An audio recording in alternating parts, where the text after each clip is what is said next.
are the recipient of the 2026 Class M state champions and the Southern Connecticut Conference West Divisional champions. This team, coached by head coach Gary Moore and assisted by Michelle Ewing Moore, Daryl Brown, Kristen Washington, and James Williams, had 10, I'm going to say that again, 10 national qualifying runners. And also, this is the 51st state championship for Coach Moore and Coach Ewing Moore. And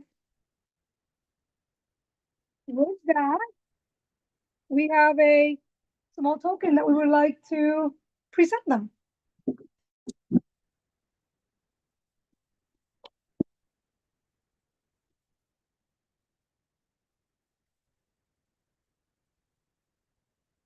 Thank you.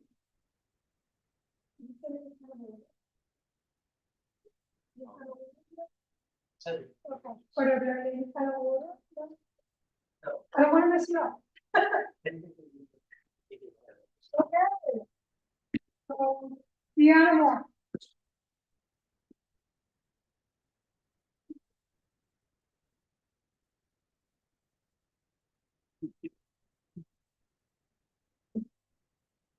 Melody Gordon.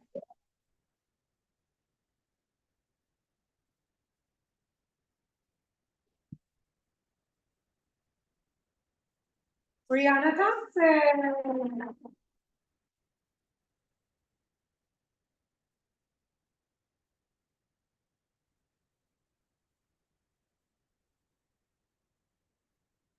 Angelica O'Connor.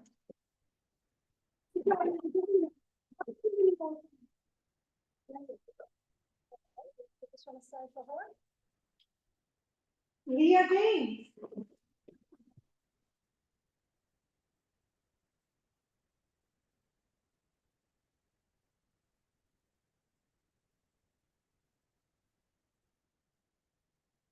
Julia Holmes.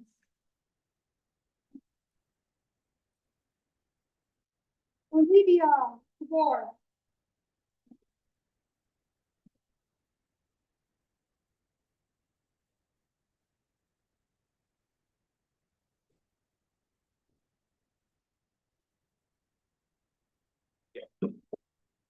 Julia Esposito.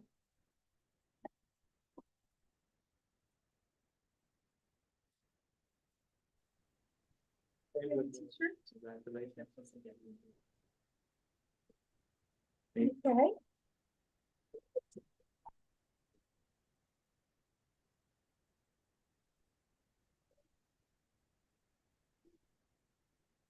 Now to our coaches. I will start with Michelle Moore.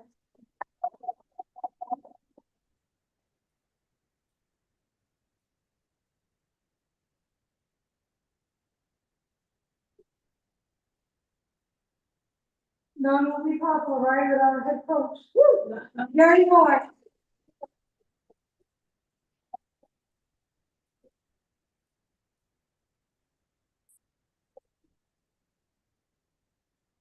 So, can you do a picture? Yeah. Oh, yeah.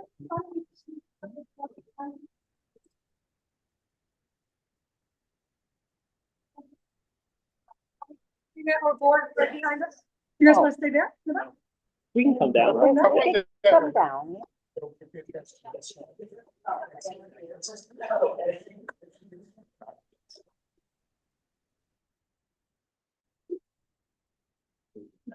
You're welcome. We're taking a picture so that you know that's why you cannot hear us say too much.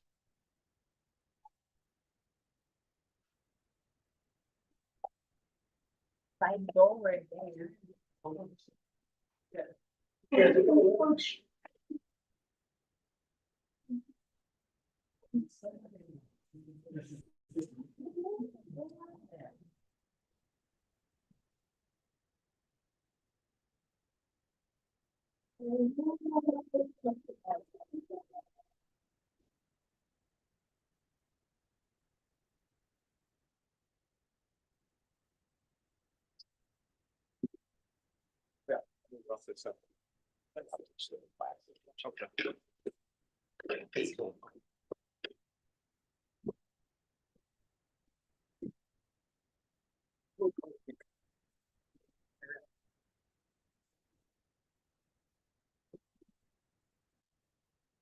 To Yarborough, I'm not done with recognitions. Excellent. Before I announce or New Haven Public Schools Para Educator of the Year, I do want to acknowledge our Para Educator of the Year finalists, Khadija Lamtai from Morrow Sheridan.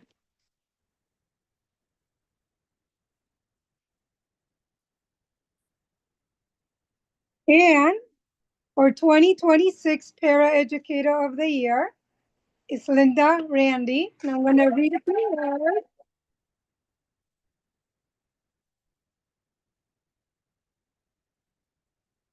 And Linda Randy, I just want to read a little bit about her, has proudly served New Haven Public Schools since 1985, dedicating 41 years to helping students grow academically, socially, and emotionally.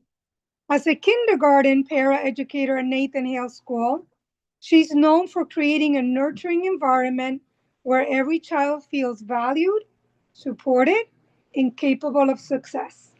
For the past 10 years, she has also served as the Para-Educator Union Steward, advocating for and supporting her colleagues. In recognition of her unwavering commitment to education, Linda was honored with the 2026 TAPS Award as a para-educator. Linda's journey began after the sudden loss of her husband, when she volunteered at her children's school and later joined the Right to Read program. What started as a way to stay connected to her children became a lifelong calling. Inspired by her husband's dedication to education, she has spent decades building meaningful relationships with students and helping them achieve success.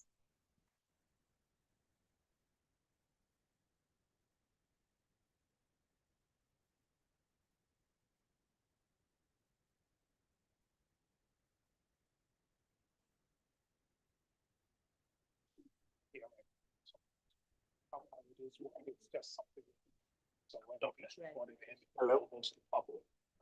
Yes. Sorry. I am truly honored to be chosen as the New Haven District Para of the Year. I want to take this moment to express my heartfelt gratitude to those who played a role in this recognition. I would like to thank my principal, Tara Cass, assistant principal, Andrea Rizzo, the lovely teacher I work with, Danielle Herman, my union steward, Cliff Williams. My wonderful colleagues, friends, and family, your support, encouragement, and friendship have been a constant source of my strength throughout my journey. I am deeply grateful to all of you. For the past 41 years, I've had the privilege of supporting students, celebrating their success, and helping them overcome challenges. That was one of my greatest honors of my life. I will continue to advocate for our involvement in professional development, collaborative planning, through student success requires a seamless partnership between teachers, administrators, and paraeducators. To my fellow paraeducators, thank you for your dedication, compassion, and perseverance. Even on the most challenging days, remember that the work you do matters. Our students matter, you matter. Let us elevate our practice, share our insights, and remember, you make a difference every day. Finally, let us continue to lead with compassion, commitment, dedication, knowing the work we do has the power to shape and change the lives of students in every classroom. Thank you.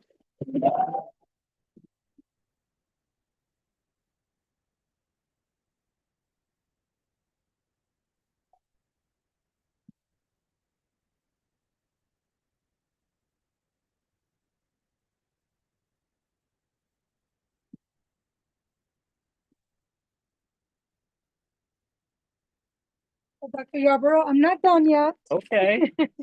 Not done. I also want to recognize our New Haven Public Schools Teacher of the Year. But again, before doing so, I also want to acknowledge our finalists. Sonia Collier from Co-op High School.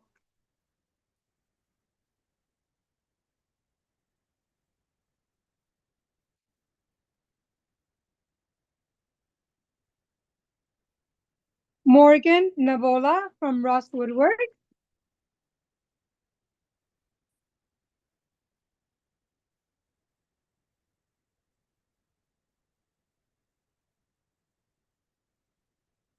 Tika Wee from ESOMS.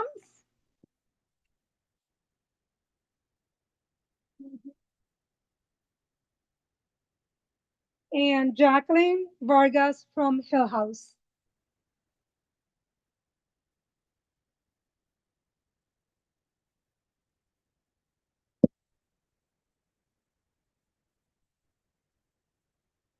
And now for 2026 New Haven Public Schools Teacher of the Year, brings me great honor to announce Catherine DeGioia.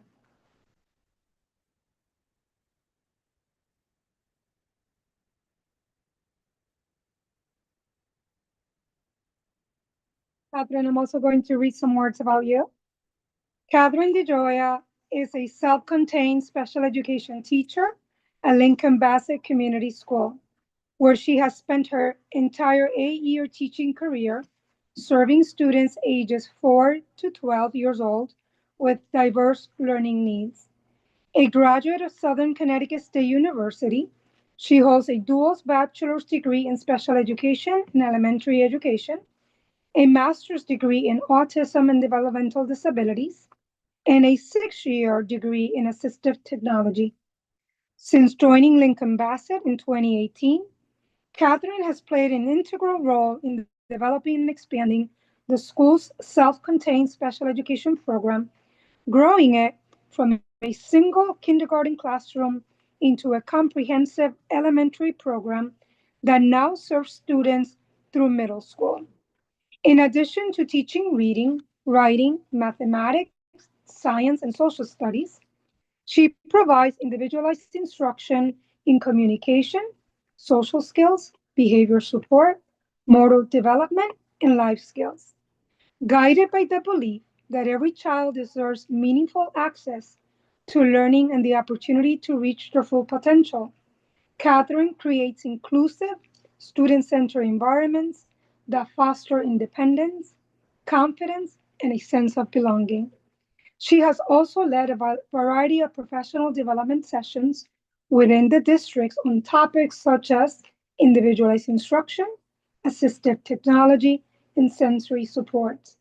Catherine is passionate about advocating for students with significant disabilities and empowering both educators and families to help every learner succeed. Can we have another round of applause for Catherine?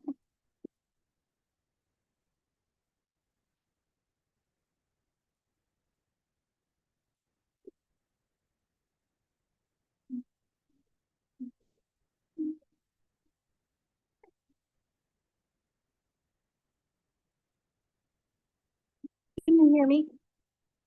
Thank you so much for this incredible honor.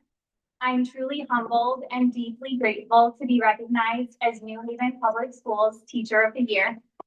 Our district is filled with so many talented educators who make a difference in the lives of children every single day. So this recognition means more to me than I can express.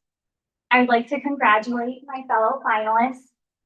It's a privilege to be recognized alongside incredible educators who are such valuable assets to our district.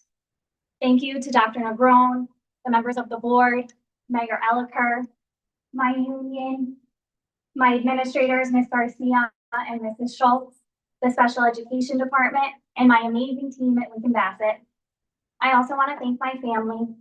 Thank you for spending countless hours helping me cut and laminate materials, searching multiple stores to help me stock up on my students' favorite fidgets, and having dinner ready for me every night when I get home so that I can stay late at school. I am so honored to represent my students, my colleagues, the field of special education, and most importantly, New Haven Public Schools. Thank you again from the bottom of my heart.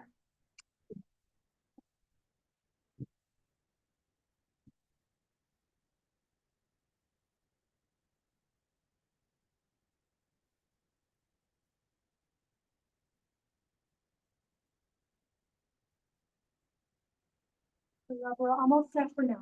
Okay.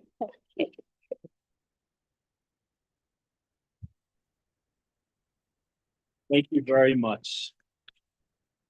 I'm very grateful for the opportunity to celebrate and recognize all that is happening in our district. First, as we begin, I would like to amend the agenda to add a budget item. So I move that we amend to add to the agenda an action item to approve the superintendent's operating budget fiscal year 2027. Second. Thank you. This has been moved and seconded. And later in the budget, later in the agenda, there'll be a presentation on the budget. And after that, we can have that action item. Any further discussion? Seeing none, we'll vote. Mr. Wilcox? Yes. Dr. Joyner? Yes. Dr. Benitez? Yes. Ms. Downer? Yes. Mr. Waters? Yes. Mr. Ailey? Yes.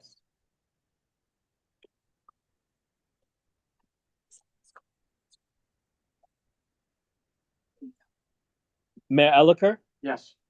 And I'm a yes as well. That motion carries. Thank you. Now we'll prepare for public participation. Welcome to the Board of Education regular meeting. Regular meetings are a time for the board to conduct its business. As a Board of Education, we are here to set goals, listen to reports of the superintendent, approve budgets, contracts, and personnel appointments, and make policy for the district. The board may hear public participation for up to 60 minutes. Public participation shall be limited to a maximum of 3 minutes per speaker. One speaker cannot yield their time to another speaker. There will be no responses this evening to any questions or concerns raised. They will be referred to the administration for review. As adults, we serve as positive role models for our students. Please be respectful of people. We ask speakers not to make defamatory comments or use abusive or vulgar language. Dr. White, are we ready for public comment? Yes. Our first speaker is Elizabeth Baldetti.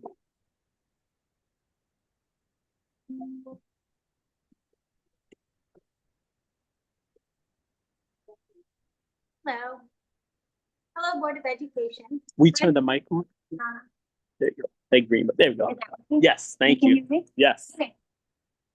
Board of Education, I am Elizabeth Baldetti, currently a special education teacher at HSC. It is my hope that NHFT and the board can find a common ground where both parties can work together instead of feeling like opposition. With that said, Dr. Yorbo indicated that the board's decision to end the practice of having 2 union officers on full-time relief was partly in response to the union's action and advocacy during negotiations. In response, or is it retaliation against the teachers of NHSP voices being heard? In what way specifically did the union's advocacy bother you so much? Is it because it reminded you that the union represents 1,800 certified dedicated educators and the 39 members in the room felt overwhelming? It was only 2% of the teachers NHSP represents. Only 2% of the 1,800 teachers who show up every day to work towards your vision, together striving towards the next chapter of excellence. It is those teachers who embrace and cultivate our vibrant cultural diversity and who day in and day out nurture critical thinkers. I took these words directly from your Path to Excellence strategic operating plan. How can this plan be implemented if you do not have teachers to carry it out? If you refuse to show teachers the same safe and fostering environment that you want our students to feel? By terminating the released positions of the VP, Jenny Graves, and putting the President, Leslie Bateau, to a part-time position, you are making a statement that teachers' voices do not matter. This feels especially retaliatory because our voices and needs are actually present during contract negotiations. If you do not have teachers, you do not have schools. And if you do not have schools, you do not have a district. I know you know this because teachers' salaries account for 90% of school budgets. Teachers are your biggest investment.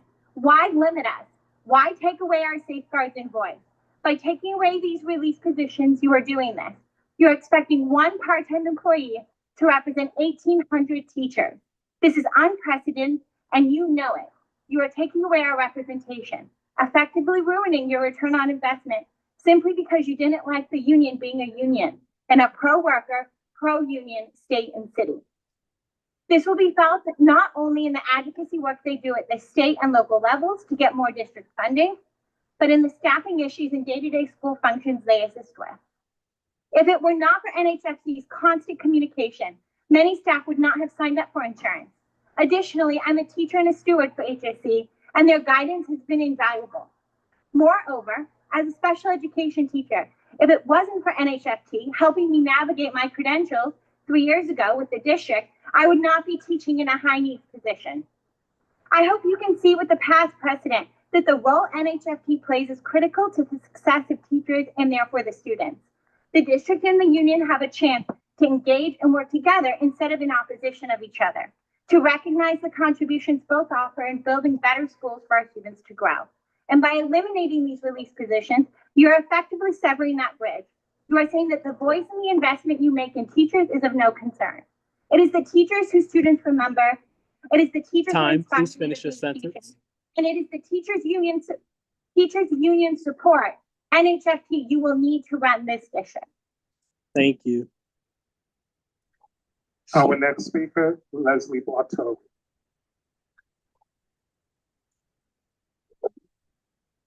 Good evening. I'm Leslie Blateau, President of New Haven Federation of Teachers and New Haven Public School Parent. And I'm here today to model the collaboration that Elizabeth was talking about, to congratulate everyone in our district on a successful year and to commemorate this last day, a day when we are reflecting on our accomplishments as a district. And I think it's symbolic that today is the day that the TAPS Award winners and our Teacher and Para of the Year are recognized, because those qualities of the people who were finalists for both those positions really demonstrate who makes up New Haven Public Schools. Not only are they incredible practitioners, they are dedicated veterans of New Haven Public Schools with decades of service. They're also new to New Haven Public Schools, just beginning careers with us here. They run clubs, they run senior class fundraising, they do mentoring, teacher support. They make sure we hold on to our teachers. They meet the needs of the whole child. They go home late to dinner because they're working for free for New Haven Public Schools. I just want to recognize how important it is, because this is who New Haven educators are. This is who the teachers are. This is who the para educators are. And not only that, NHFT members are also advocates. We know far too well what it means to work in a system that is often frayed at the edges, that is often incredibly strained and stretched too thin, and we persevere. This is demonstrated through the fact that we are closing out this school year and moving into next school year fully intact.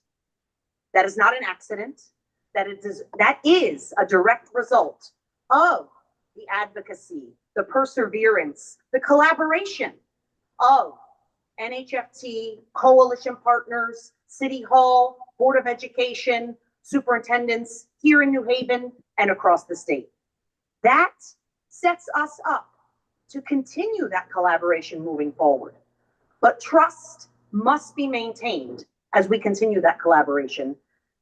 I want to take a moment here to recognize and thank the many New Haven Federation of Teachers members and community partners who showed up, who took risks, who worked hard, not just during their contractual day, but beyond their contractual day to ensure that we are a fully funded, not yet fully staffed, fully funded district for 26-27, because that means more kids will have more opportunities as a result of that work. So let's keep that as the center as we continue to navigate the very real challenges that do exist between labor and management.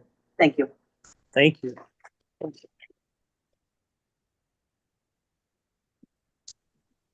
That concludes all. Thank you very much for public participation. Next on the agenda is the approval of the board meeting minutes of June 8th, 2026. Is there a motion to approve? Move, we approve the board meeting minutes of June 8th, 2026. Thank you. Second the motion. Thank you. That's been moved and seconded. Any discussion? Seeing none. Mr. Wilcox? Yes. Dr. Joyner? Yes. Dr. Benitez? Yes. Ms. Downer? Yes. Mr. Juarez? Yes. Mr. Ailey? Yes. Mayor Elicker? Yes. I'm a yes as well.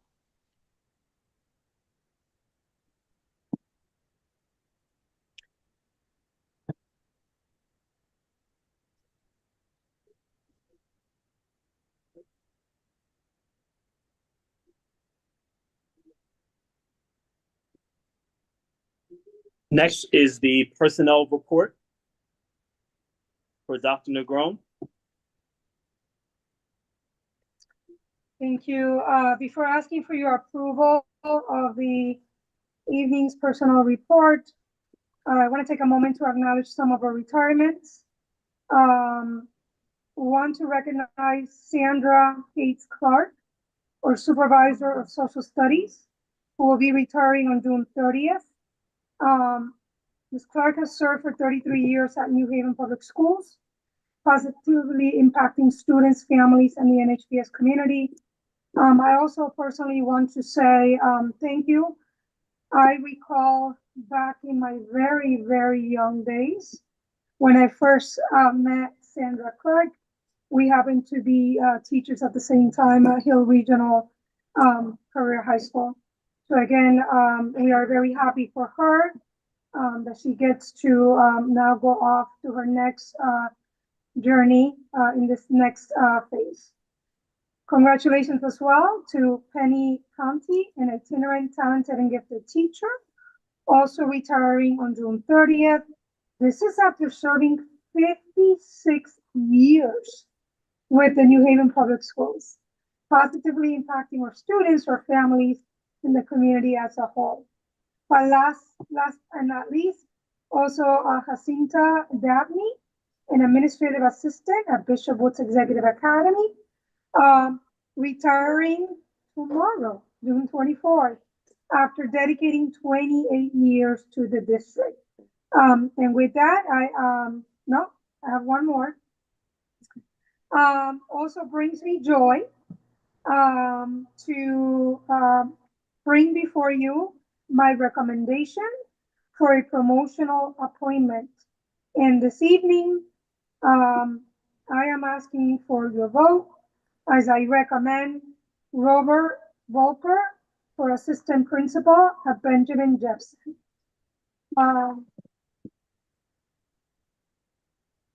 Mr. Volker is an educational leader with nearly 2 decades of service in the New Haven Public Schools.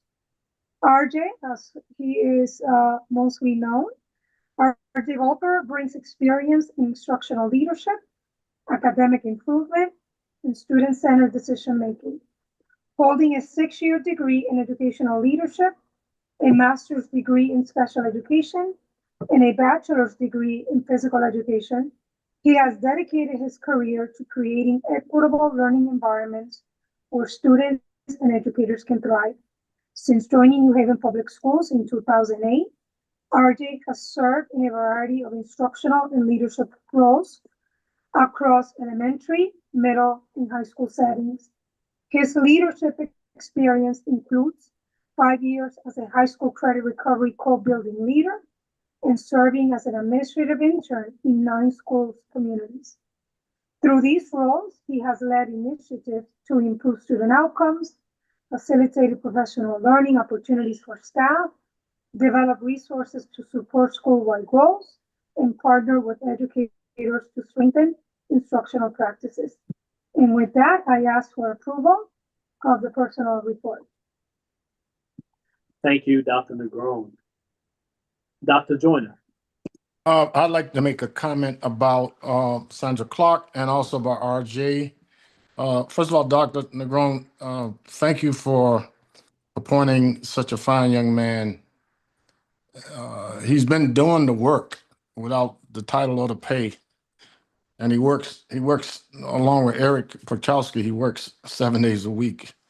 If there's a job to be done, he's going to step up to it. He's Long Island's finest.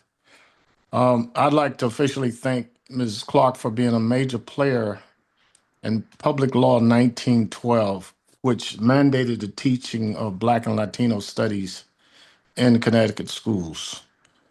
She was in that early group when we met in Bloomfield in the superintendent's office to plan that. And we also plan to work going forward to try to get mandated immigrant history taught in our public schools. We are a nation of immigrants, some voluntary, some involuntary, but we are. A nation of immigrants, and diversity is the hallmark of Mother Nature. So all this nonsense about wokeness and all that nonsense, we have to be the district that continues to show the country, and the state that continues to show the country that we are indebted to the Constitution and to the notion of all of us being created equal with inalienable rights. So thank you, Dr. Negron. That's a great appointment.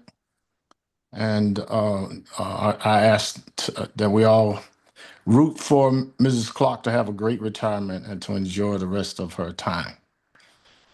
Thank you. Thank you, Dr. Joyner.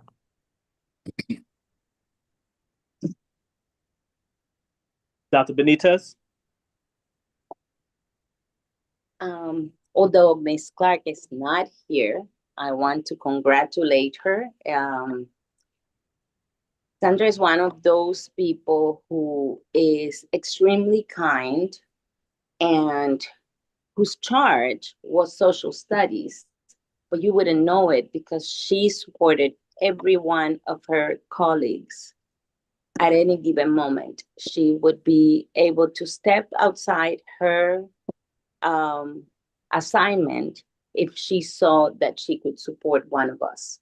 I was very lucky to have served in central office while she was serving, because in many occasions she lended a hand, and I really appreciated having someone with her experience giving me a little bit of grace. So I congratulate her, and I'm sure she's going to have a wonderful retirement, just as I am.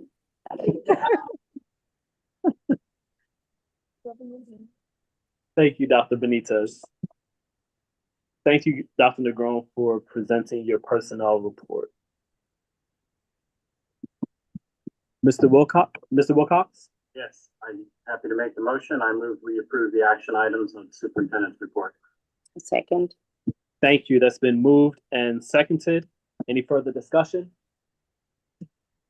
Seeing none. Mr. Wilcox? Yes. Dr. Benitez? Yes. Dr. Joyner? Yes. Ms. Downer? Yes. Mr. Waters? Yes. Mr. Ailey? Yes. Mayor Elicker? Yes. I'm a yes as well. Motion carries. Dr. Yarborough, I would like to invite, if possible, Ms. Walker to say a few words. Thank you.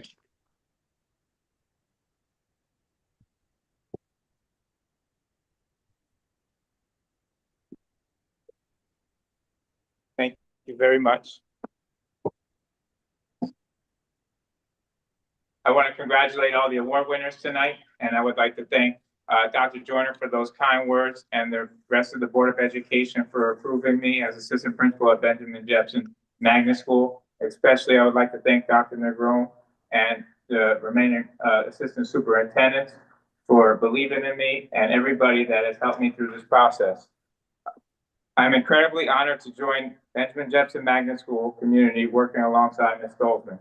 I look forward to working collaboratively with our students, families, teachers, and staff to create positive experiences and build on the potential of every student in their path to excellence. Lastly, I would like to thank Coach Reggie Lytle, who has mentored me through the process as a coach and a man, and also Mr. Eric J. Pashkovsky, who has helped me along the way and has mentored me ever since I joined New Haven. And congratulations to the Hill House track team as well. Thank you.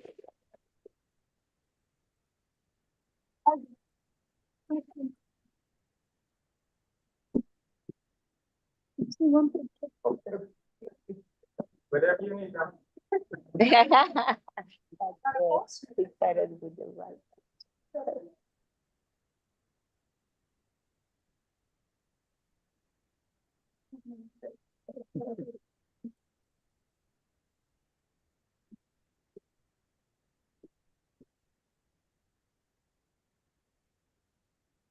Thank you. Finance and Operations Committee, Mr. Wilcox. Thank you very much. Before we begin, would anybody like anything moved separately this evening? Hearing, we'll go ahead. Motion, I move that we approve the 2 abstracts, the 9 agreements, the 1 amendment, 3 purchase orders, the 5 contracts, the 3 change orders, and the 3 landscaping related items as listed on our agenda. Second. Any discussion? Seeing none. Mr. Wilcox, Yes. Dr. Joyner, Yes. Dr. Benitez, Yes. Ms. Downer, Yes. Mr. Waters, Yes. Mr. Ailes, Yes. Mayor Elicker. Yes. I'm a yes as well. The motion carries.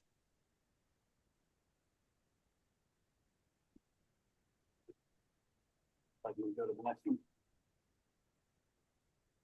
You want me to do the next one too? Yes. Okay. Item 3.04 is, I'm going to make the motion, and this is to correct the meeting minutes of April 13th that we discovered was listed incorrectly on the agenda and the minutes, but it was reflected the correct amount in the supporting documents and in the contracting that resulted after. So I move that we amend the Board of Education minutes of April 13th, 2026 to contract 806 with Cheapscapes to correct funding amount listed on the agenda from 58,000 to 5,200 to reflect the amount listed in the supporting document. Second. Any discussion? Seeing none. Mr. Wilcox, Yes. Dr. Joyner, Yes. Dr. Benitez, Yes. Ms. Downer, Yes. Mr. Waters, Yes. Mr. Ali, Yes. Mayor Elicker. Yes. I'm a yes as well. The motion carries. Just briefly for the president's report, just want to congratulate all the graduates of the New Haven Public Schools and their families, and the teachers, the staff, everyone who supported their development. It's been a wonderful couple of days and even week. So just celebrate everyone. Any discussion? Seeing none. Superintendent Dr. Negron, for your report, please. Thank you. This evening, I'm going to be joined by our CFO, Mr. Hernandez. We're going to be presenting to you our final requests for the fiscal year 2027 operating budget. Dr. White, can you set us up, please?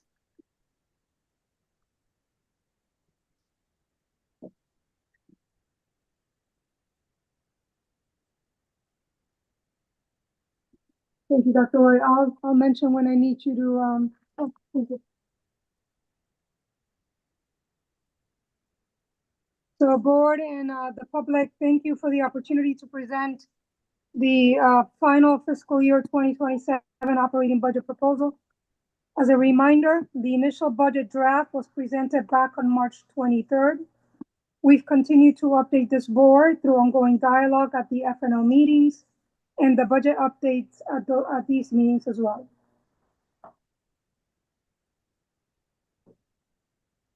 As shared back in March, this budget proposal is not merely a request for funding. It is a formal testament to the resilience of our students and the efficacy of our strategic investments. You may recall that when I initially presented our budget requests, I outlined the outcome of our collective efforts, highlighting the significant gains in teaching, learning, and school culture, evidenced by steady rise in student achievement across our interim assessment measures, ninth grade on track rates, graduation rate, concrete post-secondary plans, and reduction in chronic absenteeism. Our budget development approach was guided by one central goal, which was to create a transparent process informed by diverse stakeholder perspective to ultimately achieve equity across all of our schools. And to continue this upward trajectory, we must protect the investments that made these successes possible. We must maintain and sustain our current level of full-time employees to ensure that every student has access to high-quality core instruction and the intervention and enrichment services they require. We must protect the dedicated personnel who staff our attendance teams and support our families in overcoming barriers to education. This budget safeguards our integrated instructional models for special education and multilingual learners. It safeguards the arts, it safeguards athletics, and the professional learning opportunities that keep our educators at the forefront of their field. On behalf of the students of the New Haven Public Schools, who deserve an education that is both high quality and stable, I urge you tonight to vote for this fiscal year 27 budget. I now turn it over to our CFO Hernandez to walk you through the request. Thank you. I feel like there's a little bit of a setup here because there was a lot of great news. Wait, do you hear me? Because I don't hear the. Okay. Mhm. Yeah. There was a lot of great news and a lot of celebration. I have to present a budget, so I don't know how to make this fun enough, to keep up with the excitement of everything that we've experienced today. So I'll give it a try. I'll start with the budget key drivers. You've seen a version of this in the past, and these are the ones that we have spoken the most about, which are related to the salary increases for teachers and staff, which is to be expected, and that is a part of the challenges, right? That we want to maintain competitive wages and attract more of certified teachers and staffing to New Haven Public Schools. So this is definitely a budget key driver. The student needs, the growth in special education services, and the evolution of the multilingual support. It's getting more expensive as we provide the services that they require. The increased demand for mental health support and intervention for staff, and the operational costs. We heard about transportation. We've also heard about the facility maintenance. We've also seen the gap between what we're supposed to be spending in facilities to maintain them versus what we're actually spending. And then in comparison with the other towns around in the region, we're way behind. So that's also another budget key driver, because we are attempting to continue to improve that line item so we can have buildings that are adequate for our students and our staff. This year, we changed a little bit the school-based allocation model. It's only one step of many more that we're going to take, and in the future, actually, I will speak about it this week at another meeting on Thursday, a little bit more about what the next steps will be to continue improving this allocation model. But this year we implemented a little bit of it. It was like a low-hanging fruit. We try to at least start the allocation model process with something that we could achieve quickly, and then we could start building on, continue building on that particular exercise. So it directs funding towards the greatest student needs, ensures resources are strategically positioned to maximize impact on outcomes.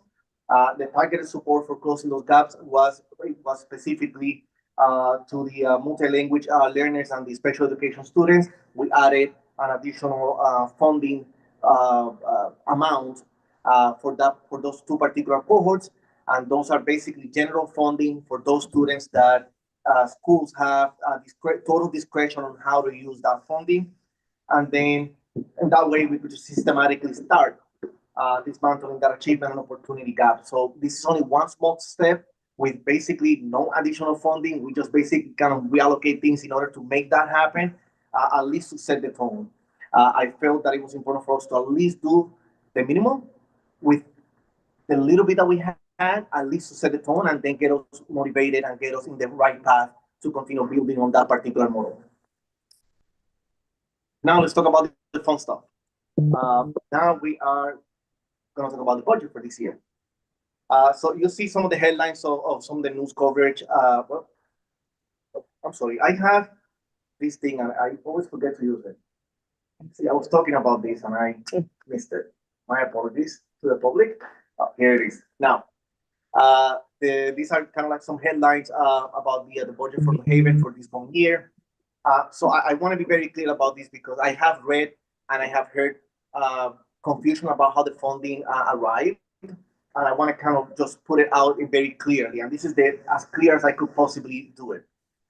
So we received an additional $18.9 million in funding. If you remember, this year we were approved for $230 million. For next year, we're going to have, on the budget, officially, we're going to have $226 million, but there will be an additional $6 on top of that, and I will talk about that in a second. So that's a total of $18.9 million. The breakdown is, as you see on the screen, 7.6 is part of the Supplemental Education Aid grant from the state.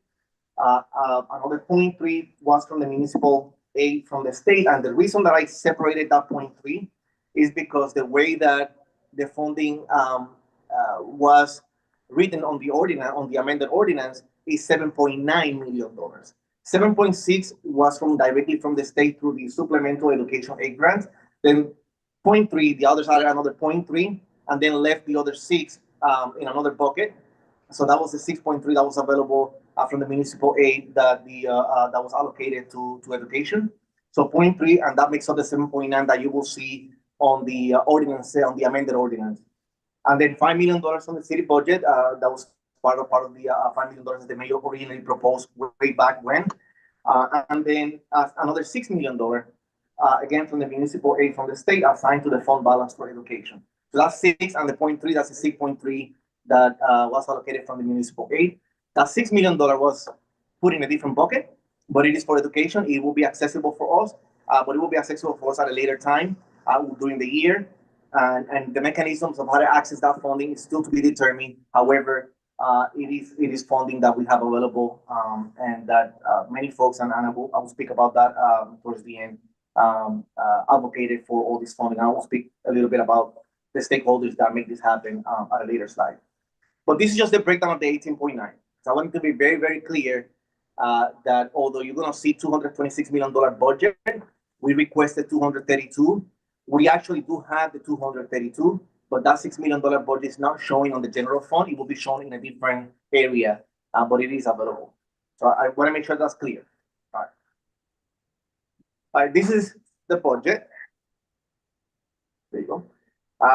This is an extended version of the budget, and just for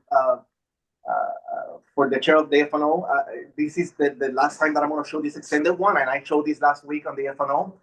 From this point on, when I do the monthly reports, it will be an abbreviated version of this, but I wanted to show this extended version because this extended version tells a story.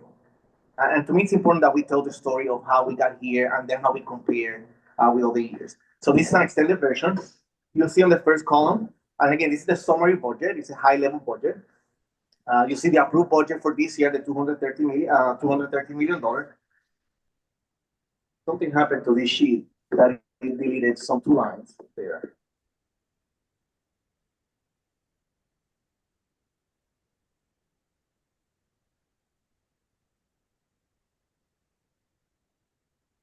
One second, folks. I want to see if I can get the right version put back in there.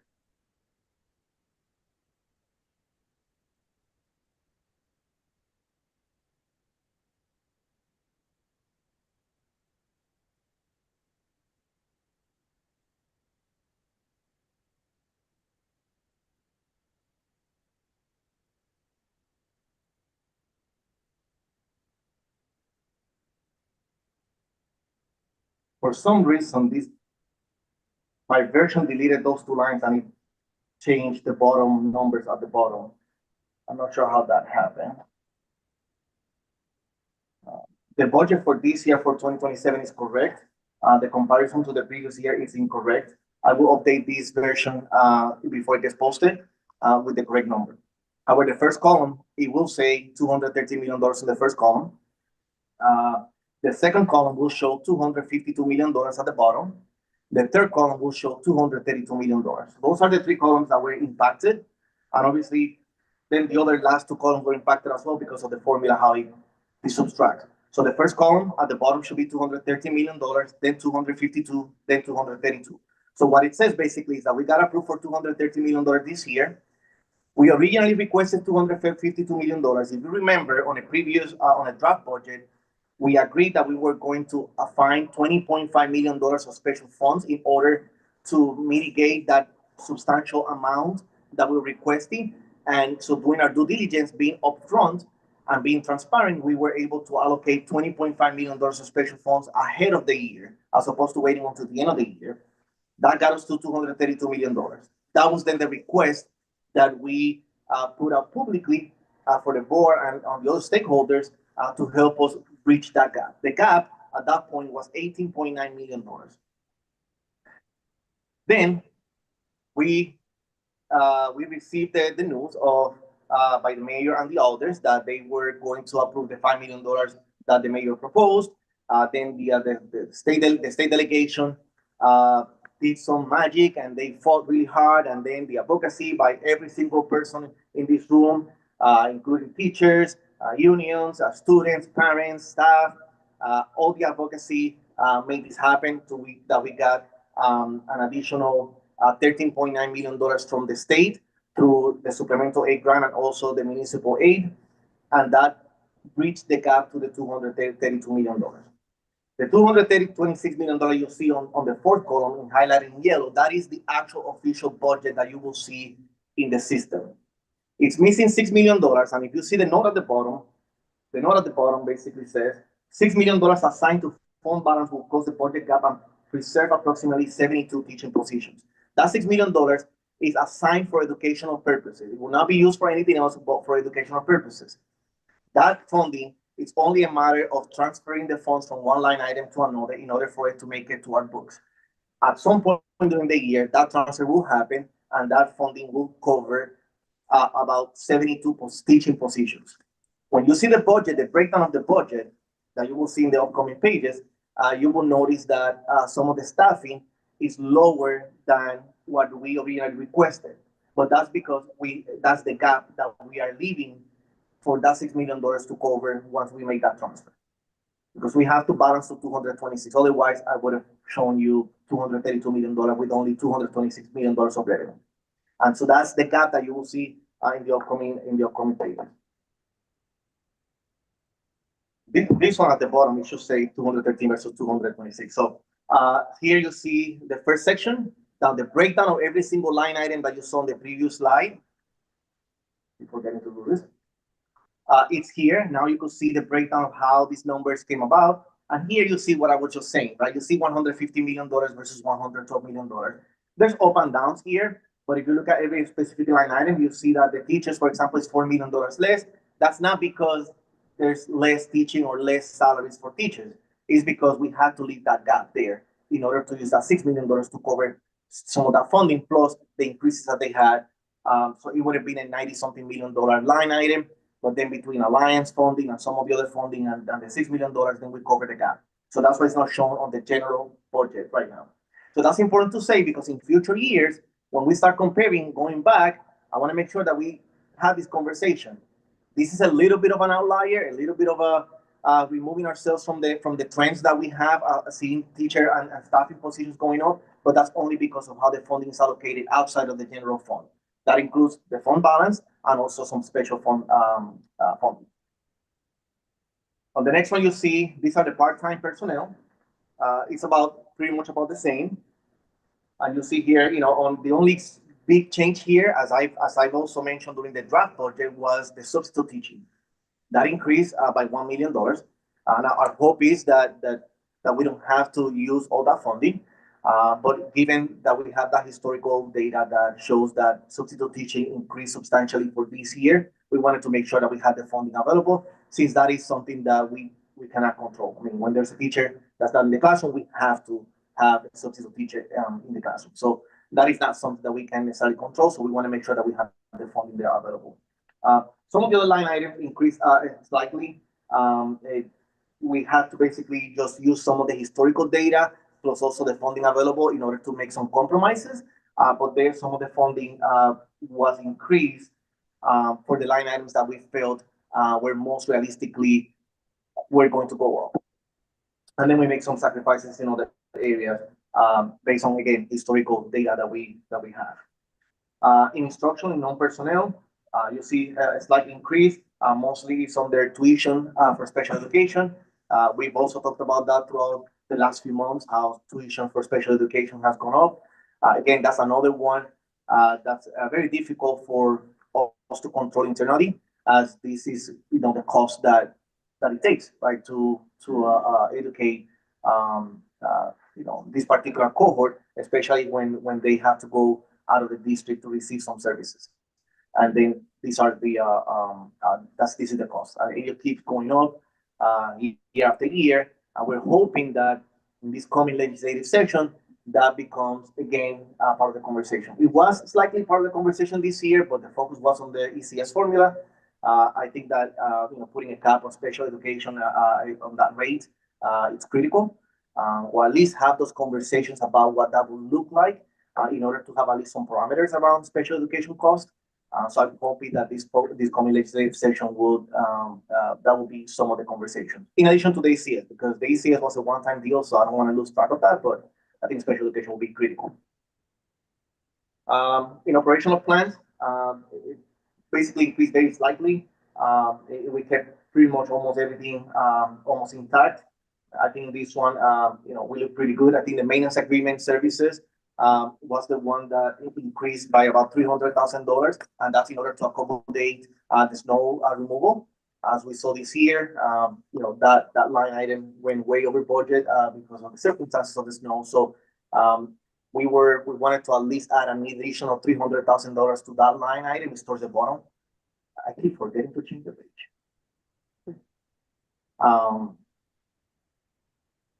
Right there.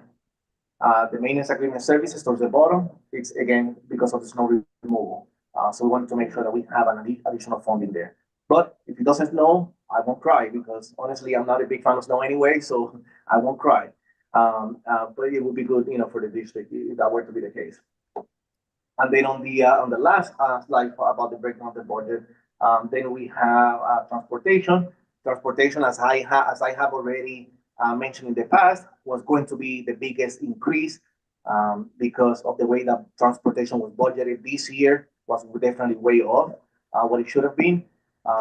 But now we are able to at least catch up a little bit. Now, I will say that it doesn't get us as far as it's supposed to get us, but between increasing this category by almost $9 million, $8.7 million, plus the mitigation strategy that Dr. White has presented already to the board about some of the plans and ideas to mitigate some of the transportation costs. Between those two, I'm hoping that the net effect will get us to this amount, will get us to at least balance off some of the trade-offs that we have to do within transportation. So again, It's an $8.7 million increase to this category.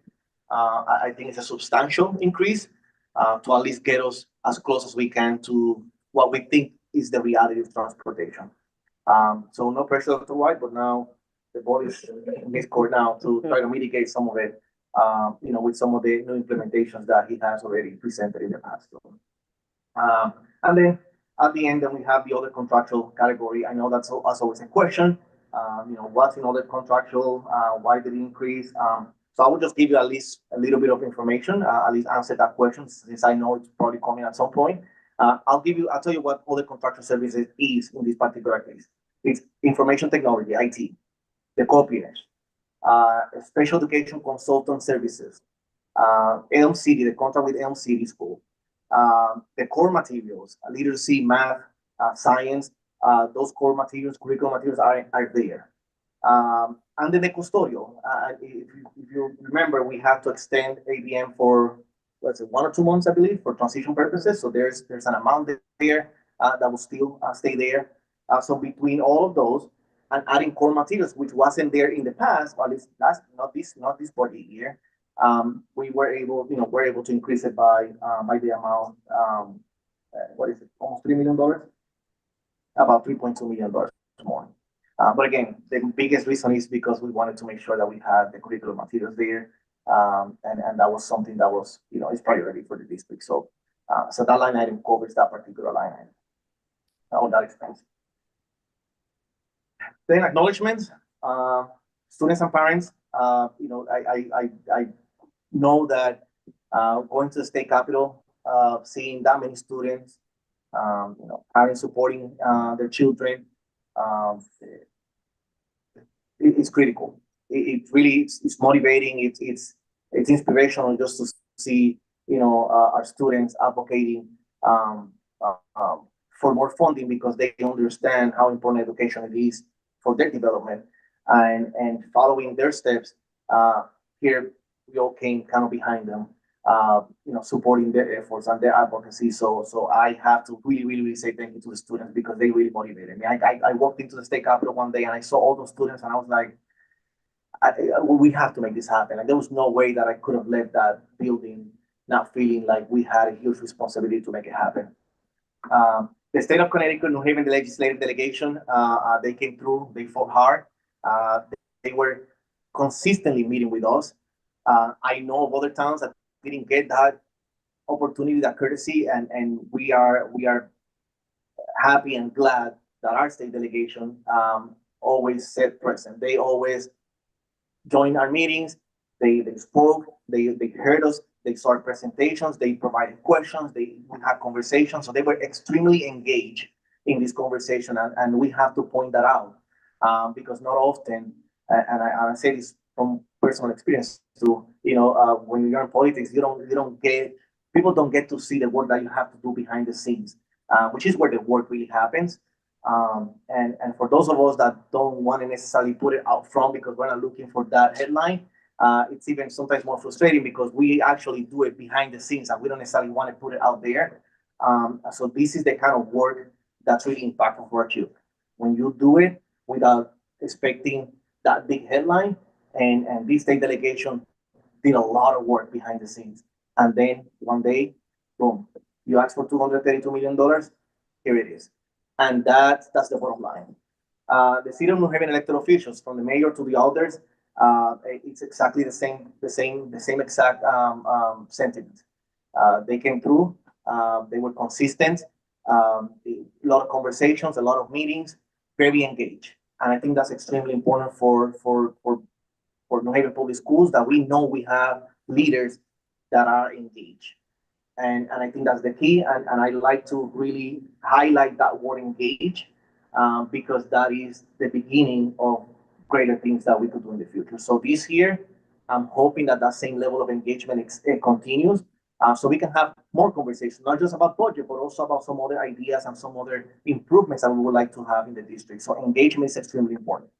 And then the staff, not only, certified teachers and the unions that showed up big time, but every single staff in my office, all the work that they had to do to really work out this budget, So I have to really say thank you to the staff.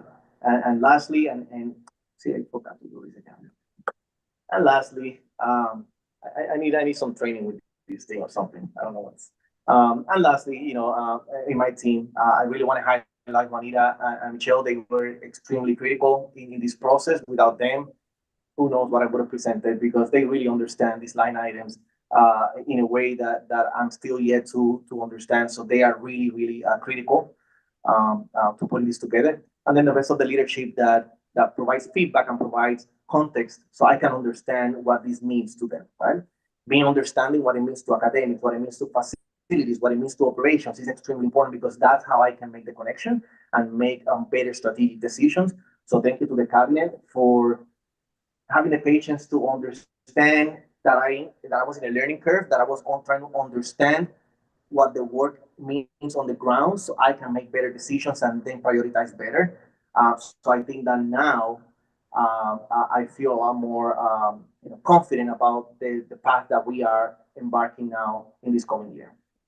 And I think I talked too much already, so I'm just going to leave it at that and then open it up for any questions. Thank you very much. Mayor Elicker? I just want to acknowledge the work that you did, as far as advocacy went as well. You testified and were a part of a number of the press conferences, so I appreciate that, Ms. Hernandez. And just I specifically call out Leslie for the work that she did, because she was very good at advocating, and Senator Looney made it a priority bill. Those are hugely influential. It's important to note that this is a one-time funding, and it is not renewed next year, so we have to go back and Blue Ribbon Commission. I'm on Blue Ribbon Commission, so I take the governor at his word that he's serious about long-term spending. But we will have to go back next year and rally again and get all the folks up there again next year. Just one request: so we're ending the this fiscal year on the New Haven Public School side with a very significant deficit, and on the city side, we're doing everything we can to cut our spending to cover the New Haven Public Schools deficit, including not hiring a lot of people, holding a lot of spending and stuff. It's been kind of hard on our side. Are you confident next year? You mentioned transportation. There's already a gap that's much smaller than last year, but are you confident that you can hold this budget next year? Well, one of the approaches for each year, as opposed to this year, is that we will be taking real-time data, and we are going to segregate the real-time data from what the system is saying, analyze it for what it is, and then be able to make projections as early as possible as we can. The problem is that when you have the real data with what's in the system combined, you lose track of where you are. So what we're doing this year is that we're segregating that. By making those projections, we could make earlier decisions during the year in order to catch those line items that could be getting a little bit, over budgeted. By the time we figure out over budgeted lines this year, it was so late in the year that it was less opportunities for us to mitigate it. So that's one of the strategies. The other one is that we also recognize exactly what we budgeted, some of the line items. The budget for this year, the way that it was created, it was in categories, but the breakdown by line item, we have to create that line item at a detail level from different source documents, and we were not really sure exactly which was the one that was intended to be used, and we basically had to merge them. It still came out pretty good because we used historical data from previous years, but this year we actually went through the process of evaluating line item by line item. So now I feel more confident that the line items are a better reflection of the reality. But again, I'm also now more capable now to understand, the trends of these line items, and I can ask those questions earlier in the year as well. So I do put that pressure on me now to be able to recognize when I see a line item that's not trending the way that it's supposed to be trending early on, as opposed to just wait to see exactly how this plays out. So my first year was a little bit of an observing and trying to understand the trends. And then with the cliff that the ARPA money created, it was also like a perfect storm because we're still functioning in some cases as if we still had that money because of some of the implementations that were critical for the school system. I'm hoping that with this additional funding, we can actually now continue some of those programming. But again, like you said, it's a one-time funding, so we have to also now at the same time think about how do we manage that throughout the year as we see how the conversations, at the legislative session, goes. But I am more confident that we have better control of the line items. So it sounds like more confident than last year, but it's just helpful now, and as we move forward to do what you just did, which is say you're a little bit concerned about the transportation line item so that we as a community understand that's a challenge that we need to work on. And we need to be straightforward that there may be some sacrifices that we all need to make to change the transportation system we have to close that gap. To understand that you're a little concerned about the snow budget if we get a similar situation that we had this past year. We're hoping for less than that. The conversation we had. And are there any other line items that you're concerned about? Yeah, the cost of special education. We always have to battle between, do we hire pathologists, as a consultant, right? And do we hire somebody internally? That's always a battle. Do we even have that possibility? And there are pathologists that are willing to work for a school district when they could just be consultants, right? And get paid potentially even more, right? And those are some of the conversations that we need to have.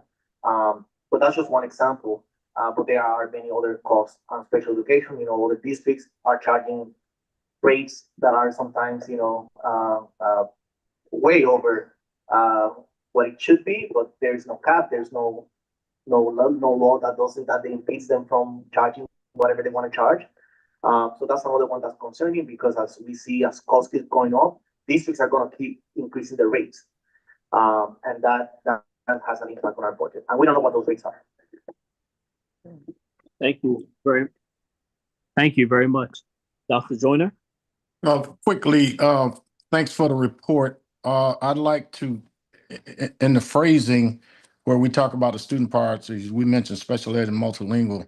I'd like to insist on adding students at risk to that cohort of students because often students at risk are both special ed, multilingual, and at risk, and that's a triple quandary, if you will.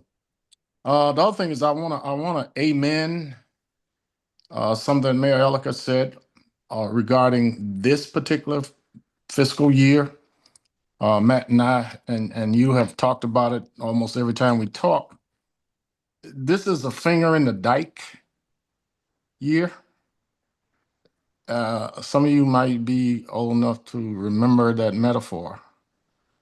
And I certainly appreciate the additional funding, but until we address the structural dysfunction that is funding public education in the state, we're going to have this anxiety. It'll probably start maybe 3 or 4 months before the end of this fiscal year.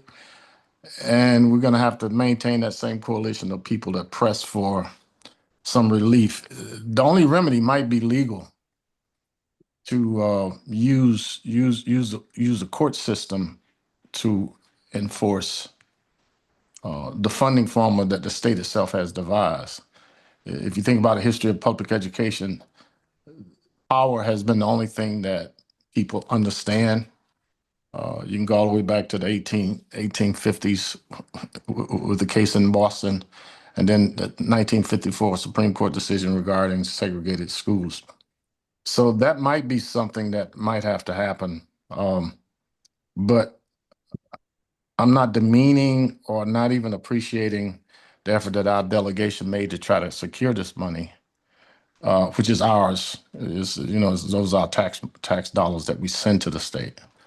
But I think that's critically important. But I think it's also important to make it very clear to the public that we are a student-centered district and that we have a special challenge for educating students with special education needs, students with multilingual needs, and students at risk for a number of factors beyond special ed and multilingual, but sometimes in addition to.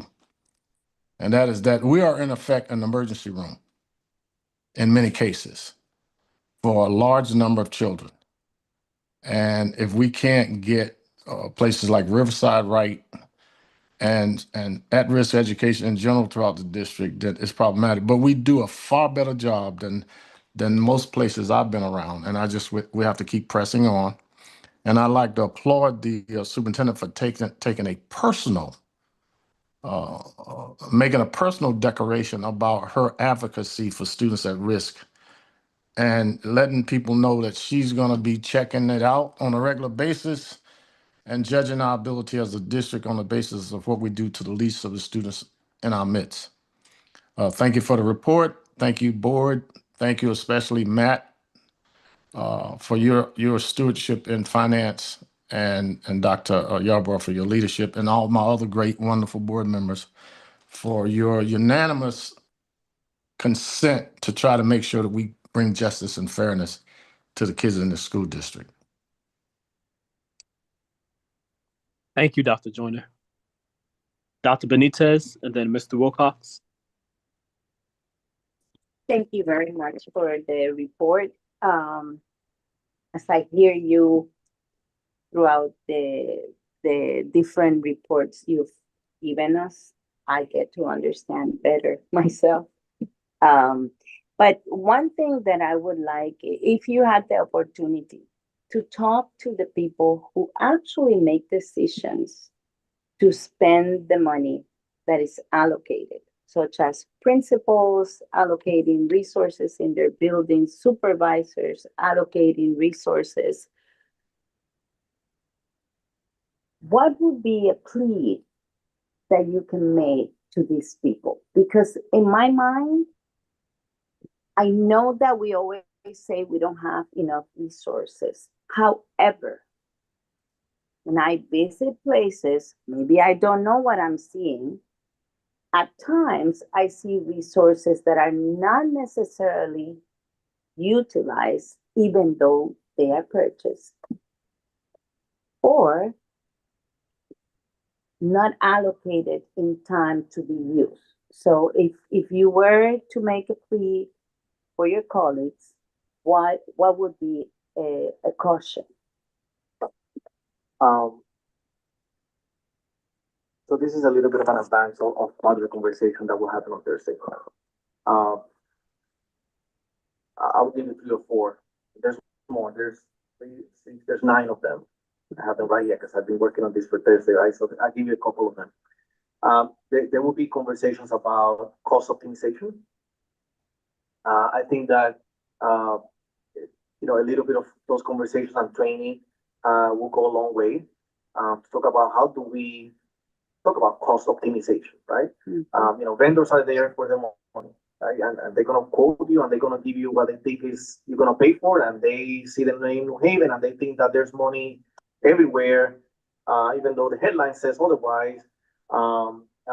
Cost optimization, thinking about more about the return on investment. How do we quantify that?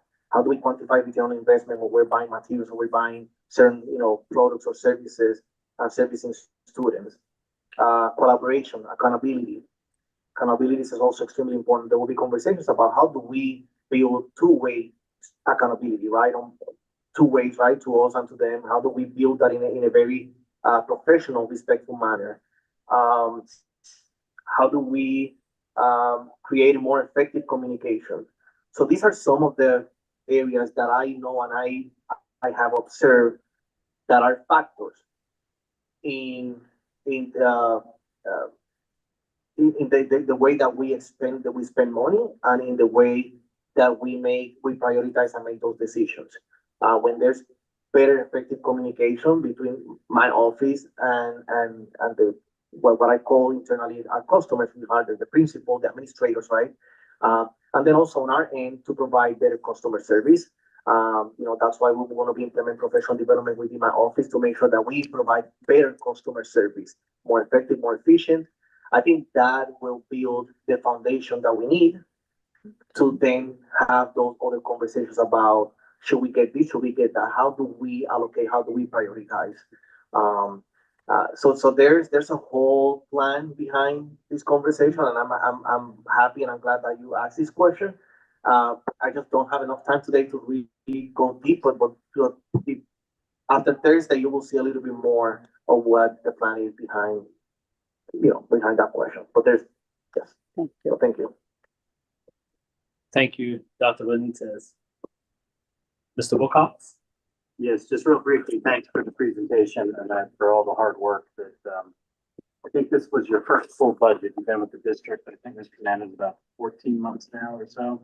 It's exactly 12 months and 2 weeks. 12 months and 2 weeks. So, I'm counting.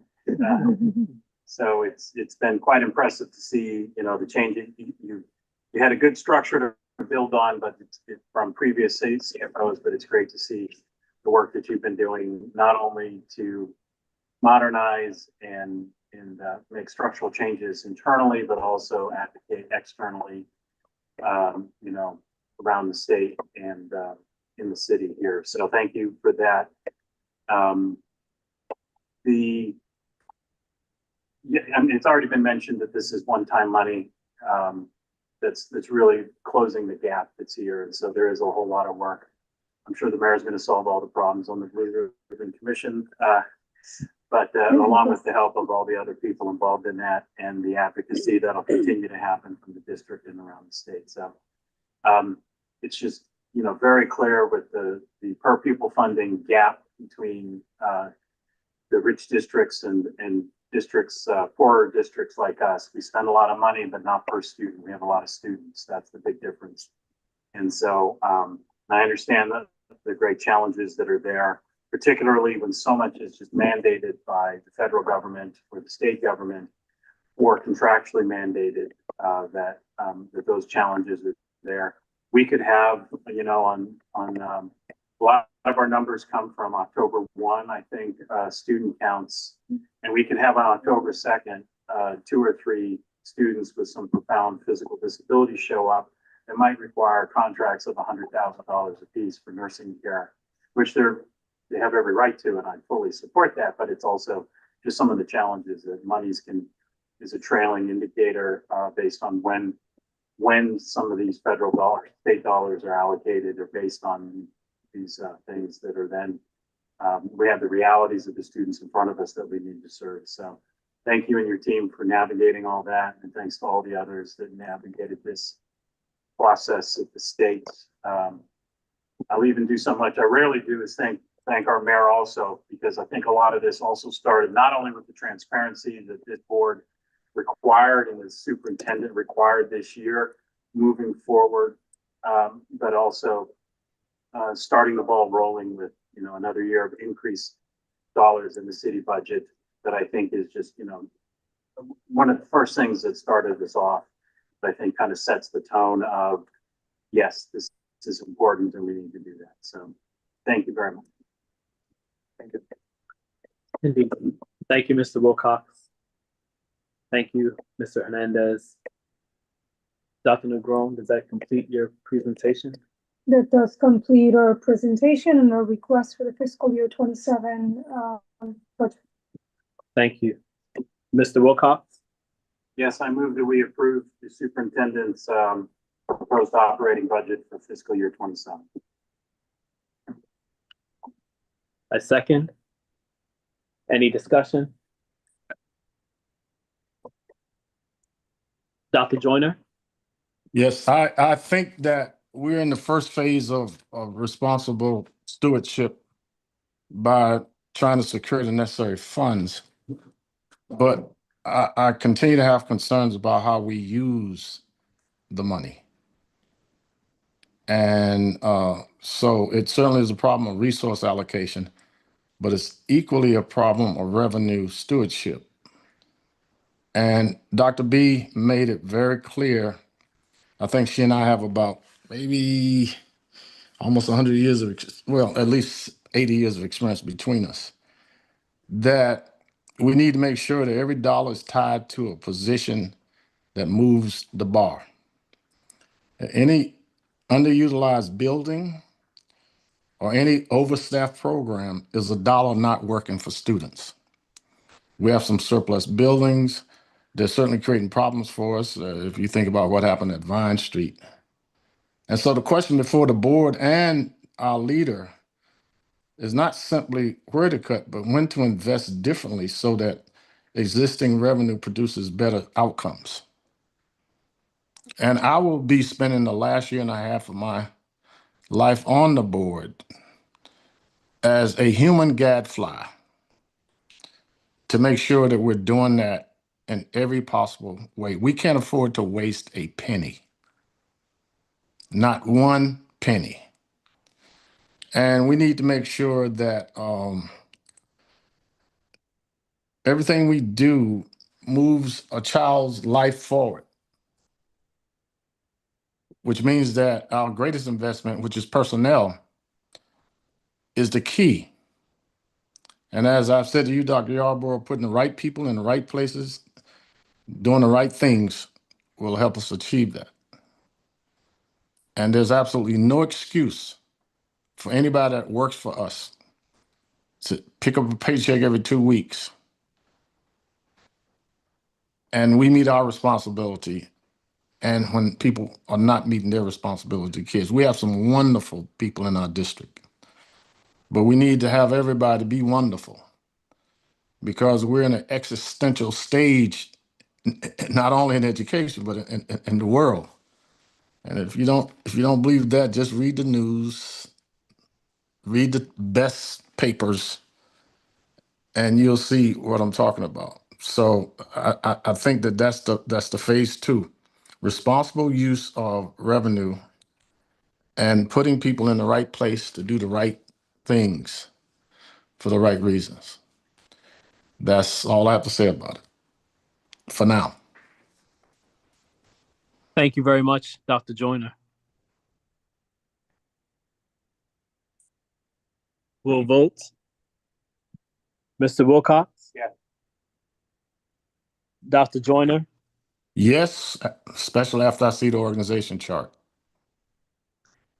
Dr. Benitez? Yes. Mr. Waters? Yes. Mr. Ailey? Yes. Mayor Elicker? Yes. I'm a yes as well. That motion carries. Did Mrs. Downer vote? Does she? She had to step away for an appointment. Oh, okay. Thank you. Thank you very much, Mr. Hernandez.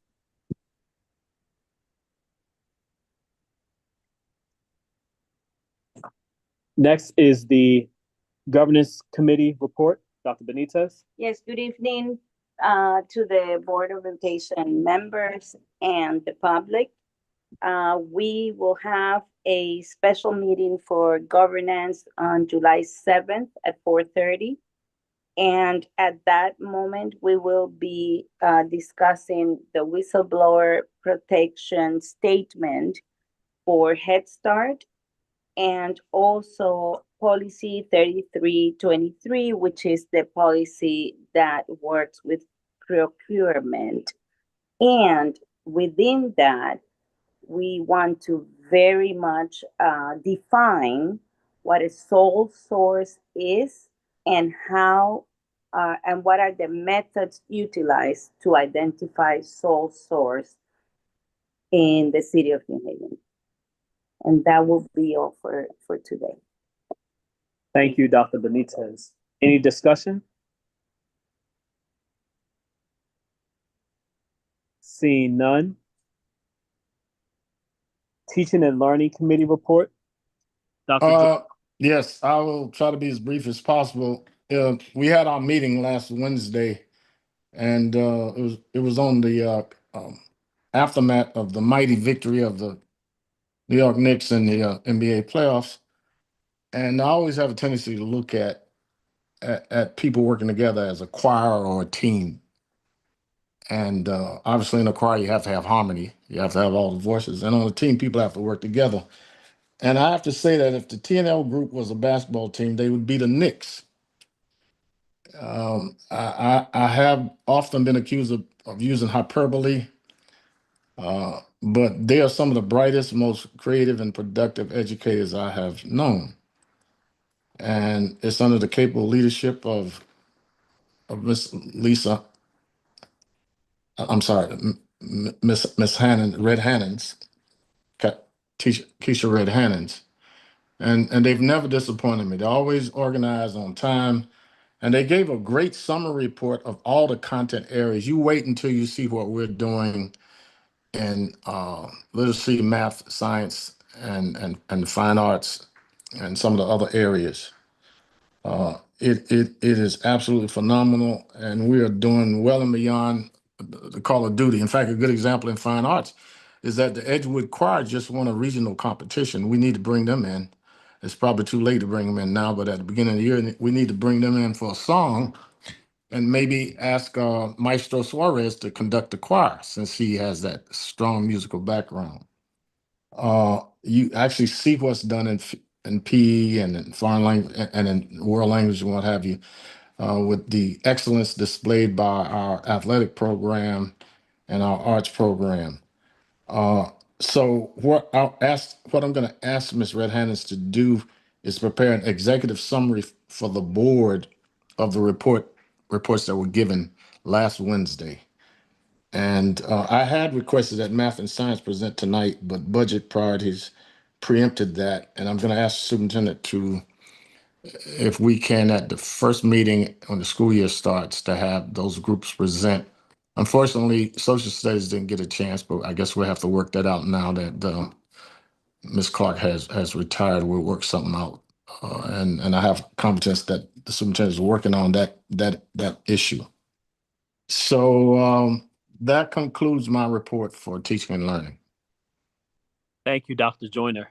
Any discussion? Thank you, Dr. Joyner. Finance and Operations Committee report, Mr. Wilcox.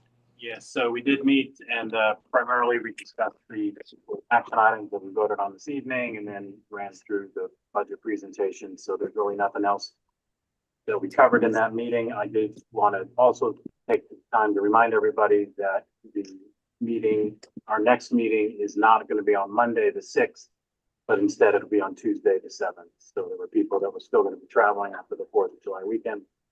And so we moved that, but it was about 6 weeks ago that we did that. So just wanted to remind everybody that it's on Tuesday, the 7th. We just also request that somebody at the district make sure that the calendar is updated, that it reflects that on the website. Thank you. Thank you very much. Any discussion for FNO? Thank you, Mr. Wilcox. Student representatives report, Mr. Ailey. Good evening, the board and the public. Okay. We had a great year. I saw a lot of graduation, helped out in one. It was fantastic. And throughout my first year experience as the rep, I put in too many mistakes, but I resolved them, learned from them, and as my final year in the position goes, I plan to do more, helping out, making sure any suggestions is heard, and that type of work, and also to see about partnerships as well. But right now, I was talking with Ms. Red Hannons for the AI committee, and one of the ideas that we brought was that because there's integrity of artificial intelligence use for students, and no student or teacher at that fact wants to read the whole rules. So to simplify that problem, I was thinking at least to make a little introduction video for this that they have to watch it and look at basically what is allowed, what is not allowed. Is still a field that still not explored yet completely. We still don't know everything, but we have the layered rules and basically the rules. So in order to make it visually perfect in a way and more appealing to the students, so they can actually pay attention and learn about what to do and what not to do, a video would be the greatest thing. And so more of these types of issues coming in and giving out potential solutions. Great, thank you. Discussion, Dr. Benitez. Thank you very much. I really appreciate what you're saying about making a video to make it easier. I would really encourage you to have Miss Hannon's see the video, discuss the video with her, make sure that it actually adheres to the rules so that you don't have to then correct, backpedaling. Yeah. But I like the idea. Sounds fantastic. Thank you.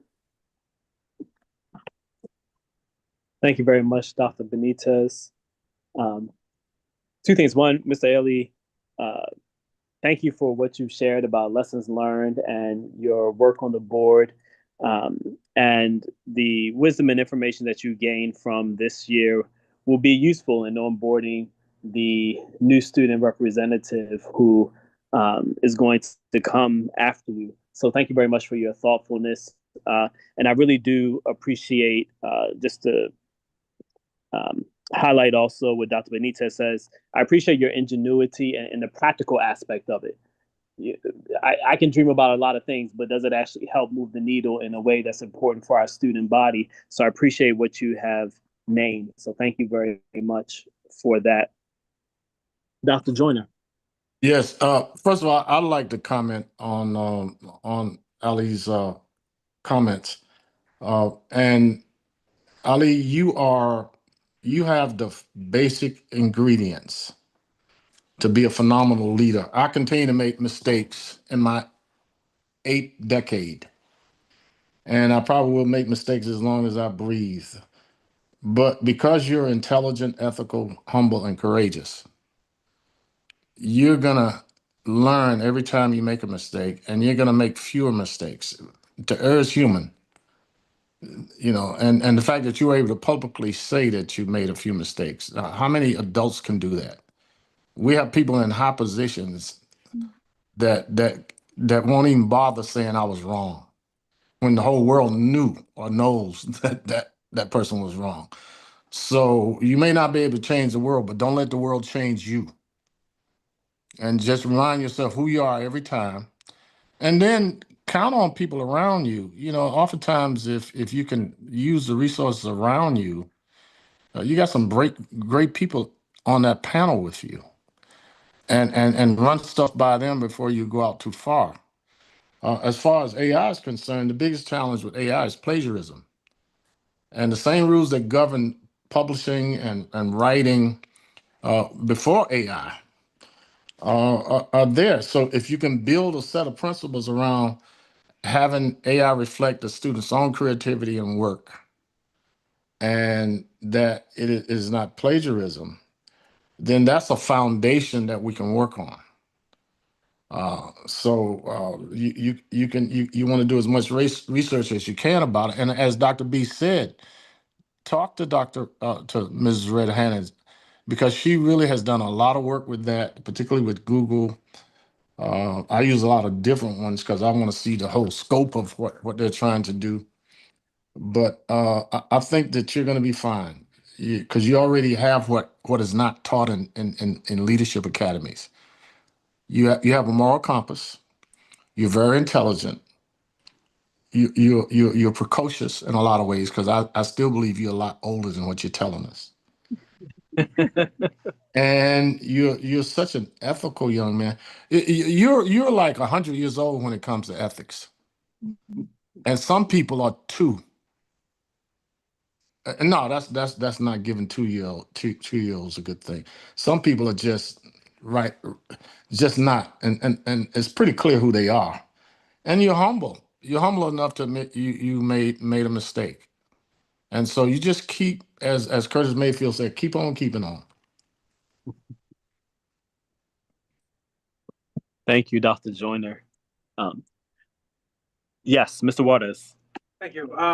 Mr. Ali, I appreciate your voice on this board. I appreciate that you're here. I appreciate that you spend time working and organizing with student leaders, and that you bring their concerns to this table. I think that you're doing a great job in that respect. Just say keep it up. I'm sure you're learning every day how to be more effective. I certainly am from my first year on this board as well, and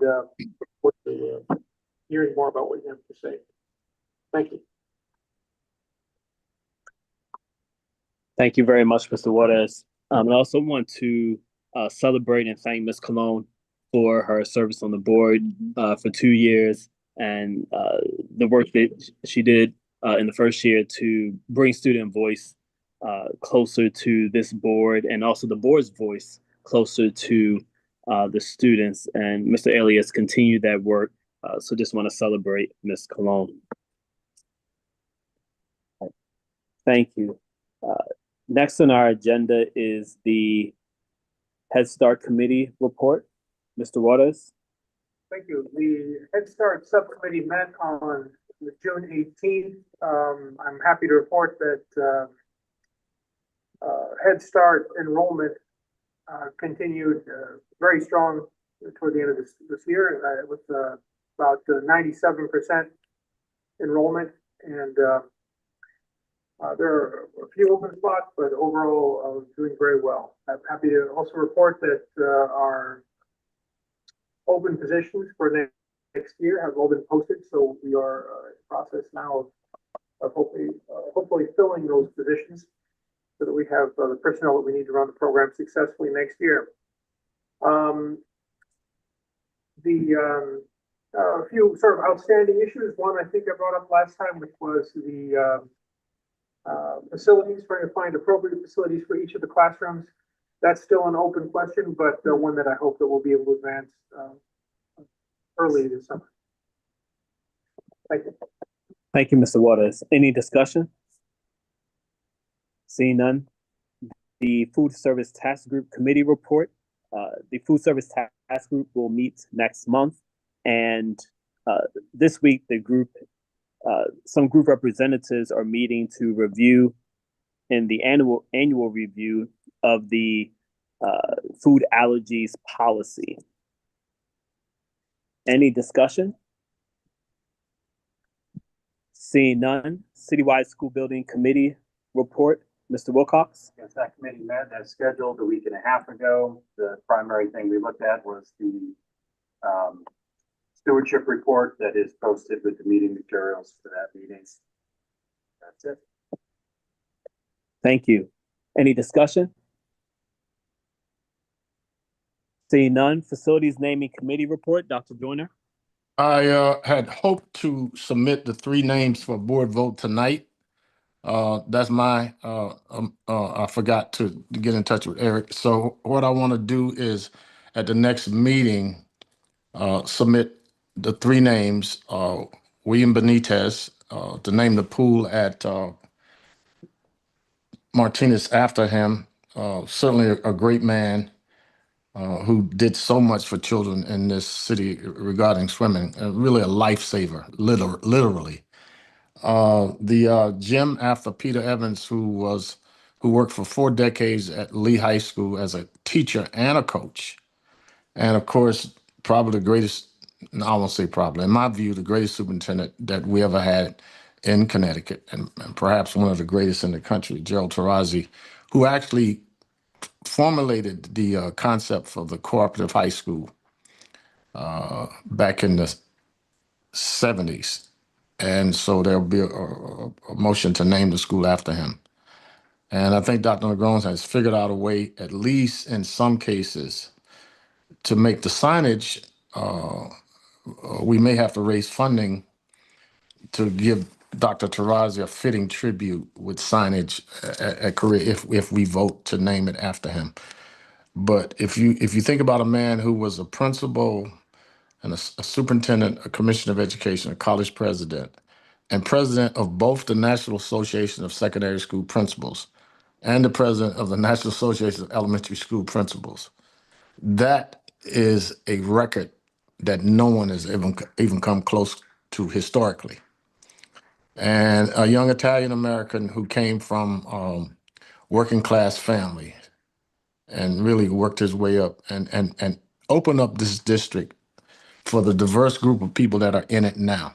He recruited staff members from all over the world to come and work here. He recruited people from Puerto Rico, from Spain, from the South. I was one of them, and he mentored and groomed us.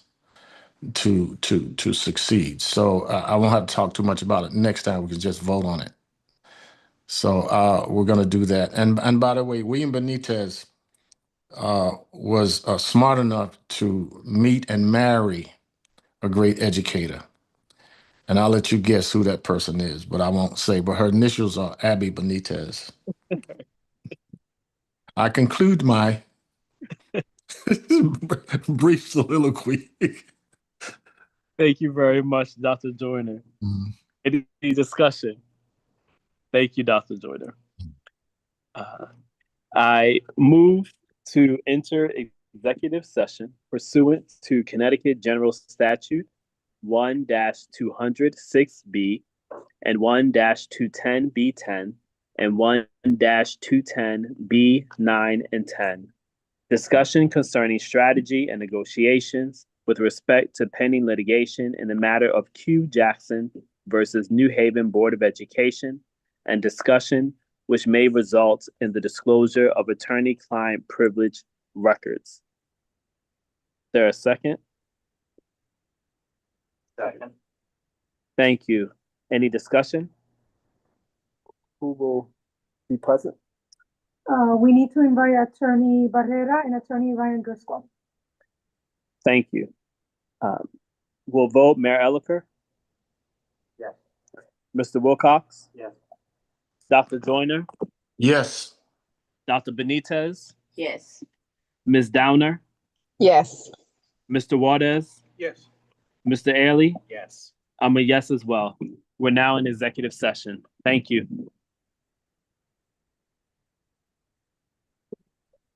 Thank you.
Hello?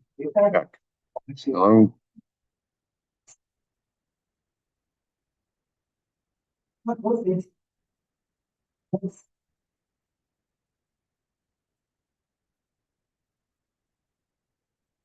I updated, I don't know if this was working. I did, there was an update available. I ran it.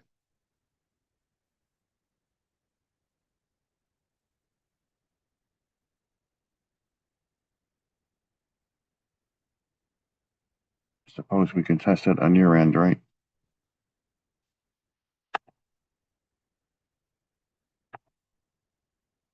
Hello.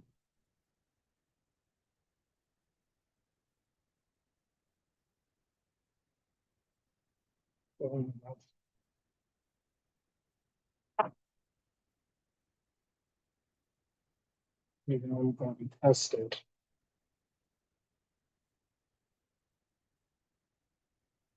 Well, if you're on over here, shouldn't that work? Yeah, but we should we should be getting the tones for it.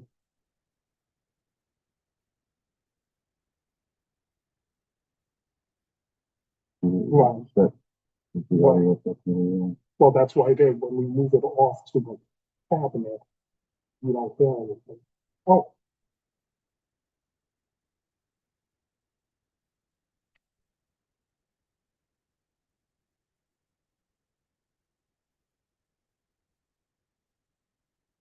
I guess it's, why can't we hear anything?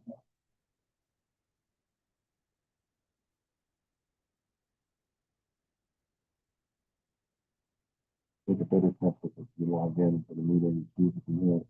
This might be the. That's the connection. You're right.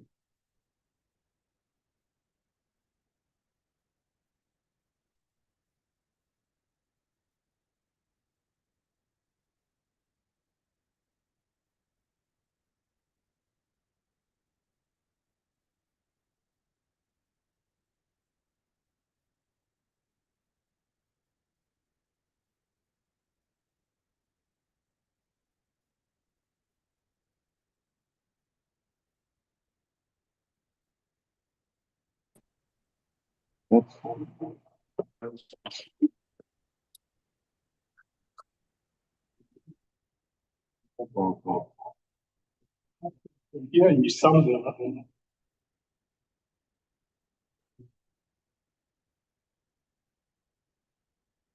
put on you there.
Stanford.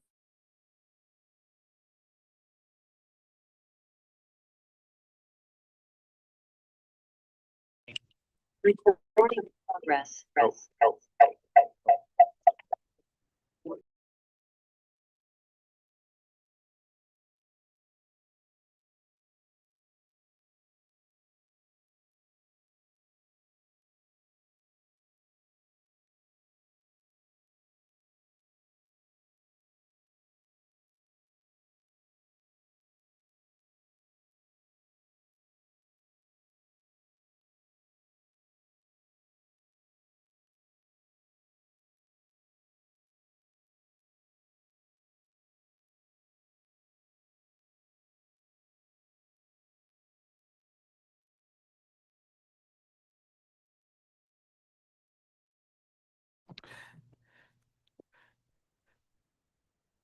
Thank you. The board has returned from executive session. No votes were taken. Decisions were not made. I'll accept a motion to adjourn. So move. Second. Thank you. It's been moved and seconded. Dr. Benitez, Yes. Mayor Elicker, Yes. Mr. Wilcox, Yes. Dr. Joyner, Yes. Ms. Downer to adjourn. I think she already adjourned. She just hopped on. Ms. Downer. Oh, okay. Yes. Thank you. Thank you. Mr. Waters, Yes. Mr.